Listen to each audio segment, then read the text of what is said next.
Who exactly is Barack Obama? I insist, among all the other things I've called him over the years, and accurately so, that on top of that, he has a condition called megalomania. But there's a gentleman who has studied deeply his upbringing and his influences, Dr. Paul Kengor, the professor of political science, Grove City College. Doctor, how are you, sir? Good, Mark. Great to be on your excellent show. Thanks.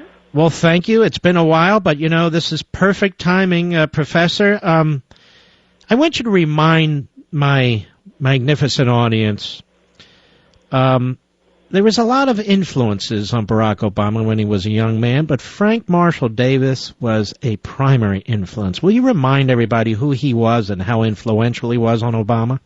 Yeah, I would consider Frank Marshall Davis a mentor, and in fact, I think a lot of the people who've studied Obama's background would say that, although a lot of the liberal journalists who have been biographers of Obama have avoided Frank Marshall Davis like the plague, so they would avoid the mentor word. But Davis was born in the Midwest. He eventually went to Chicago, like Obama did. He was African American, born around 1905, early 1900s, died in 1987. And when he was in Chicago, he moved very far to the left. He was first attracted to the progressive left, progressive politics, and then eventually he is attracted to the Communist Party. And at some point, definitely in World War II, and I estimate probably 1943, he actually joined Communist Party USA. And he was so radical, Mark, that he actually Frank Marshall Davis became the founding editor-in-chief of the Chicago Star, which was the Communist Party USA publication in Chicago in the 1940s. Now, a bunch of other things. Here you have him joining the Communist Party, which was completely loyal to Stalin's Soviet Union, and he joined the Communist Party while Stalin was in charge of all things. This isn't under Khrushchev or Brezhnev. Yeah. This was under Stalin.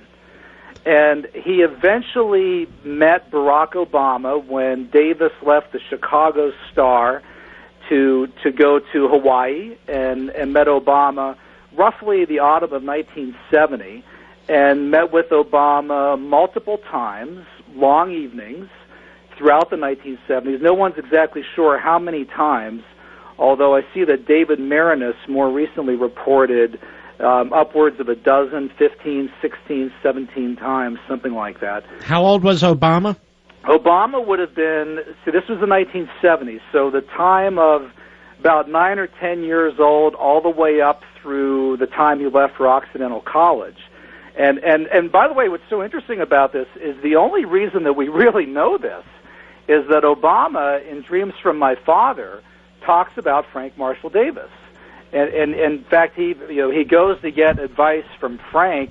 That's the final thing that Obama did before he went off to Occidental College. And I should note here that Obama was still politically shrewd enough, even at that point when he wrote Dreams from My Father, that he only identifies Frank Marshall Davis as Frank. He never once in the entire book used the full name Frank Marshall Davis. And I should point out, too, that about 10 years later, when he did the audio version of Dreams from My Father, I think this was around 2005, and he had given his Democratic National Convention speech and so forth, all references to Frank, even just plain Frank, in the audio version of Dreams from My Father have been purged. Isn't that amazing? They're all gone. There's not one. I sat there, and I had 2 or 3 people listen to confirm it. I sat there one day with a hard copy of the book, of the original Dreams from My Father, and listened to the book on tape. And every time you would come to the section with Frank, where Frank was mentioned in the book, it would suddenly skip 3 or 4 paragraphs ahead. So he completely purged Frank Marshall Davis as he got closer to pursuing the presidency.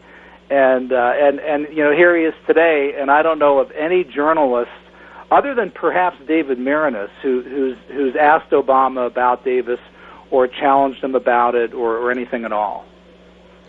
And does he ever talk about Davis when he was challenged? No, not to my knowledge, and I mean he really can't. I mean if he did, I don't know what he would say about it. But Davis was so radical that, and if you read some of the if Davis is mentioned at all anywhere by liberal journalists, and they do their best to distance Obama from Davis, but they'll frame Davis as this progressive civil rights crusader who was hounded by Joe McCarthy, right, and HUAC, the House Un-American Activities Committee. But in fact, McCarthy never got close to Davis. The House Committee on Un-American Activities never got close to Davis. It was the Democrat-run Senate Judiciary Committee which called him to Washington to testify in December 1956 and asked Davis, "Are you now or have you ever been a member of the Communist Party?" Davis pleaded the Fifth Amendment, which, anybody who was in that business will tell you that typically the people who pleaded the Fifth Amendment were very often guilty. I mean, if they weren't, they would say I wasn't a member of the Communist Party. But the next year, that same Democratic Senate in 1957, in a report called Scope of Soviet Activity Inside the United States, listed Davis publicly as an identified member of the Communist Party. And he was so bad that the FBI, which has put together a 600-page file on Frank Marshall Davis, again, Obama's mentor, actually placed Davis on the federal government security index. All right, now, Professor, I'd like to carry over, if I may. Sure. This was Obama's mentor, a very serious mentor with very serious ties to very bad people. I want you to hear more about this, ladies and gentlemen. We'll be right back.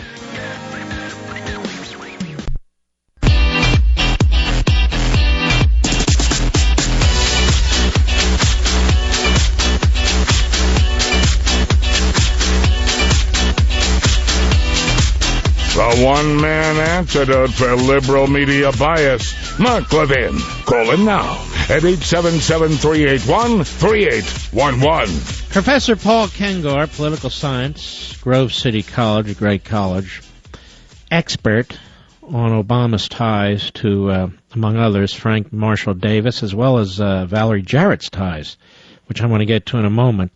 So Frank Marshall Davis worked over Obama pretty well in Hawaii. Was that at the request of his grandparents? Yeah, the way that they came into contact, as far as we can tell, is that Obama's grandfather, Stanley Dunham, was looking for a male father figure for his grandson, because the Kenyan father had split, so Obama was being raised without a dad. And of all people, Mark, you and I we might look for our grandchild if we had grandchildren, but we might look for a football coach or somebody like that. Obama's grandfather looks and finds this old Communist Party hack who was so dangerous that the FBI had placed him on the federal government security index. Did the grandfather know about this? He did, yeah, because why would he do that? Was really well known in Honolulu as being a communist agitator.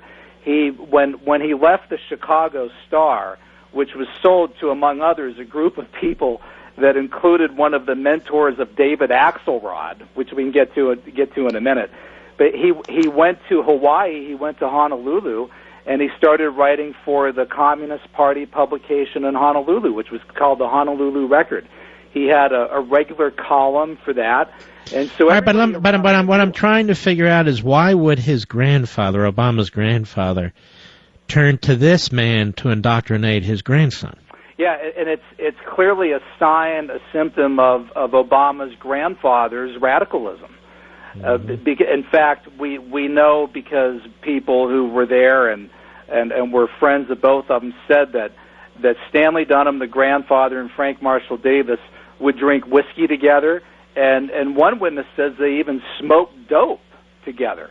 If you could believe that, you picture these two old men on Social Security, leftists, one a former communist, who's smoking pot together and playing cards. And I've said before that with Obama, apparently they were way ahead of their times, weren't they? Way ahead of their times.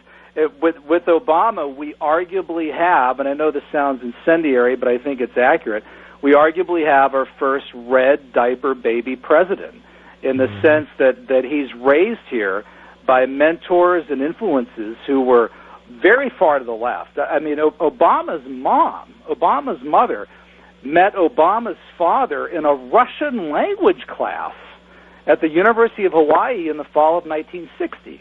I mean, they were studying the Russian language, and we know that the father, the Kenyan father, was very radical, very pro-communist. The mother, if she wasn't flat out a communist, was at least pro-communist. The grandfather was clearly on the far left. Frank Marshall Davis, the mentor, had been a Communist Party member. So our current president is arguably a red diaper baby, and the product. And let me just clarify. This phrase "red diaper baby" goes back to the 1940s and 50s, doesn't it? Mm-hmm. It does, and it applies to a number of different people. That David Horowitz will tell you that he was raised that way, and it's a common term for individuals who were raised by communist left parents. Mm-hmm. Now, Valerie Jarrett, how does she figure in all this? She is clearly Obama's closest confidant. How does this come to play? Yeah, she is his right-hand woman. There's nobody closer. She said that her and Obama have a kind of mind melt going on. She's the one that lets Obama be Obama. I mean, they are really kindred souls, kindred spirits, two peas in a pod. And what's fascinating here, Mark, is that Valerie Jarrett, though she was born in Iran of all places, in the Middle East, and I believe it was November 1956. It was around the time of the Suez Crisis. But her family's roots are also in Chicago. And Valerie Jarrett's maternal grandfather, so this would be her mother's father, his name was Robert Taylor, and he was actually a Chicago leftist, African-American, and he rubbed shoulders and worked together with Frank Marshall Davis. Now, in addition to that, Valerie Jarrett's father-in-law, Vernon Jarrett, I mean, she marries into the name Jarrett. Vernon Jarrett also worked with Frank Marshall Davis in Chicago on various communist activities and projects and so forth, or at least communist-related, in the 1940s. So amazingly, these two both... Well, let's slow down. So her father-in-law and her maternal grandfather... That's right. ...were both acquainted with, if not more, this Frank Marshall Davis. That's right. And the father, well, the grandfather, Robert Taylor, this is really very insidious. Robert Taylor, Valerie Jarrett's grandfather, and Frank Marshall Davis, Obama's mentor, both worked together with the group called the American Peace Mobilization, which was probably the worst, the most grotesque, the most insidious, notorious Communist Front organization in America in the 1940s. The American Peace Mobilization actually tried to keep America out of World War II, tried to keep America from stopping Hitler, because at that point Hitler was in an alliance with Stalin, and so they were doing Stalin's bidding. So this was a horrible Communist Front group that was perpetrating genuine evil, and both Frank Marshall Davis and Robert Taylor were part of that group. Does it not amaze you, Professor, and I want to get into more of this, so you sit back and watch this, how the media in this country and how the Democrat kingpins in this country promoted Obama? I call him a media creation because that's what he is. And either didn't want to know any of this or would attack people who would even try to bring some aspects of it up. Doesn't this amaze you? Yeah, in fact, that's what they do. With the reaction to my reporting of this in my books has been, one, either to compare me to Joe McCarthy and dismiss it and make fun of me, say this is witch hunting, modern-day McCarthyism, or flat out ignore it altogether. And in fact, that's what I found, Mark, generally, is that if they're ignoring you, you know you have your facts right? Because then they don't even want to go into it. Oh, I get this with all my books, the New York Slimes, the Washington Compost, so they don't matter to me. Now, let me ask you this. So Valerie Jarrett and Obama, how do they meet up? They met in, it would have been 80s or early 90s, just through Chicago politics, through Chicago political circles, legal circles, law firm. In fact, Valerie Jarrett knew Michelle Obama before they were married, before Michelle married Barack. She knew Michelle first and then was introduced to Barack Obama. Did she help Michelle Obama get her job? I believe she did. I reported on that before. I'd have to go back and take a look. Yeah. Mm-hmm. Now, also part of this sort of cabal was David Axelrod. And you mentioned the media creation of Barack Obama. Nobody had a greater role in that than David Axelrod. I mean, Axelrod came up with the whole hope and change message. He coined that phrase. He was the one that sort of found Obama in the 1990s, early 2000s, helped him run for office, helped him run for national office for the U.S. Senate. And David Axelrod, although he's originally from New York, and his mother, Merrill Bennett Axelrod, who, by the way, just passed away last week at the age of 93. But David Axelrod, when he went to Chicago to attend the University of Chicago, he ended up being taken in and influenced by the Cantor family. And you probably have to draw all this out to really connect all the dots. But the Cantor family were old pro-Soviet Marxist communists from the 1930s and 1940s. And it was specifically David Cantor who mentored David Axelrod. And there's no question about this. No one would dispute any of this. David Cantor clearly mentored David Axelrod, mentored him on media work, political consulting, helped Axelrod get his job at the Chicago Tribune. Well, the senior Cantor, David's father, Harry Cantor, actually worked in Moscow in the 1930s for Stalin's government as a translator of Lenin's writings.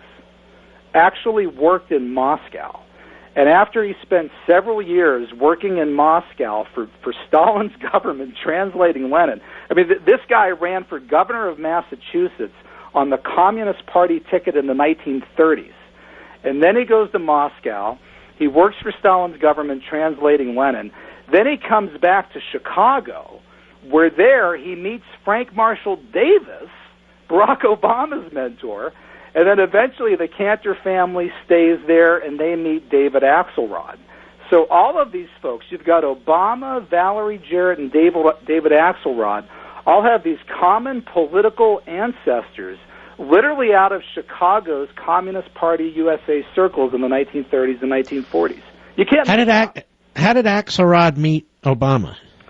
He met him, I believe, initially through the Harold Washington campaign and the work that Axelrod did. All right, let me just tell you. Harold Washington became mayor of Chicago, and he really beat the Daily Machine to become mayor of Chicago. And he was quite the radical himself, wasn't he? He was. And I've done an article on this for American Spectator, which you can find there online just by Googling my name. And I've done pieces that lay all this out. So if I don't get the facts right on this right now, you can check it out there. I did pieces on both David Axelrod and Valerie Jarrett. But they came into contact. Well, they started working together probably late 1990s, early 2000, and Axelrod saw in Obama a star, a Lincoln-esque figure, as Axelrod put it, as Axelrod saw it, and really an opportunity there to fundamentally transform America. And Axelrod came up with the phrases change and forward, which, by the way, are also phrases that I found in Frank Marshall Davis's writings in the 1940s, phrases like change and forward. This is, Crazy. we've touched it before, but it's so important to remind people that this is the man who's going to be giving the State of the Union speech tonight. This is the man who talks about fundamental transformation, redistributing wealth, inequality. He doesn't make this stuff up. He's been indoctrinated. He's a true believer. He's an ideologue. He's a radical leftist. You agree with everything I'm saying? Oh, I do. And when I was reading Frank Marshall Davis's stuff for the first time, I got copies of the old Chicago Star publication. A really good researcher found them for me in all places at the Tamman Archives at NYU, New York University. And I found there Davis, he's bashing what he called the tentacles of big business, bankers, big oil, the big boys, excess profits, corporate fat cats, millionaires, billionaires, the wealthy. He's attacking GOP tax cuts that spare the rich, that benefit the wealthy. He's calling for taxpayer-funded universal health care. He's attacking General Motors. He's attacking Winston Churchill. Frank Marshall Davis hated Winston Churchill. Well, as Obama did. Right.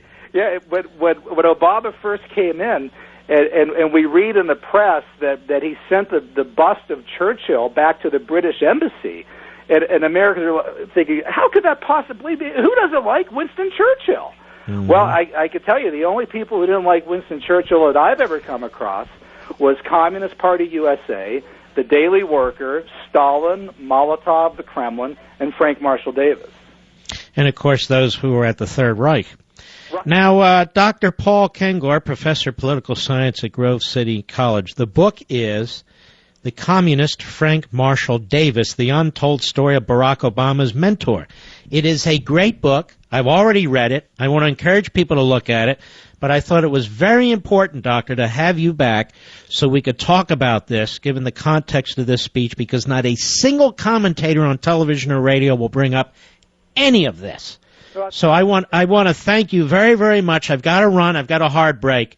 But thank you for your time. You're absolutely terrific. Well, thank you. You're terrific. Thanks for all you do. God bless you, sir.